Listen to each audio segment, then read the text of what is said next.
Daddy, ikukwento ko sa'yo. Stop mo muna yan. Uy, nakarinig ka, magkukwento ko sa'yo. Narinig mo na yung kwento sa ano?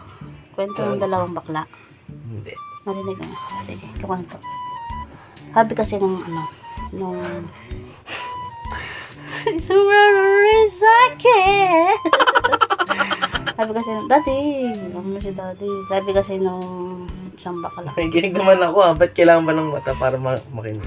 Uy, balita ko, expert ka na daw marami ka na daw experience lahat to, natikman mo na. Sabi ng isang bakla.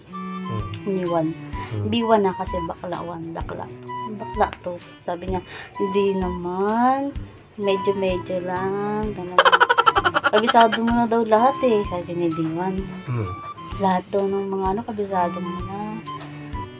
Testingan nga kita kung alam mo na lahat.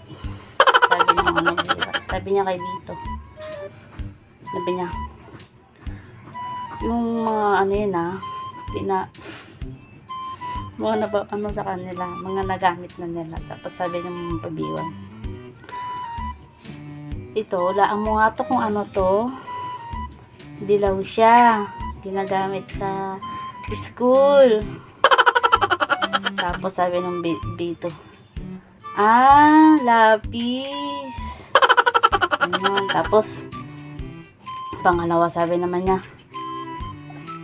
tinutusok pala, hindi ko nasabi ng ulo. Sabi ng Vito, ano to? Kulay siya? Kulay violet. Tawag doon. Violet siya, makinis. Gulay. Sabi ganun. Talong. Ang galing perfect. Kabisado mo na talaga lahat ito naman. Hulaan mo. Sabi nung dito. Sabi niya, ano to? Green siya. Na medyo kulot-kulot. Tapos mapait. Ano to? Ano ba yung na yun? Yung gulay na mapait. Ano pala yan? Hindi nga lagyan ng itlog. Ano? Ano pala yan? Wow! Alam na alam. Alam na alam. Abisado. Alam mo na yun? Grabe siya.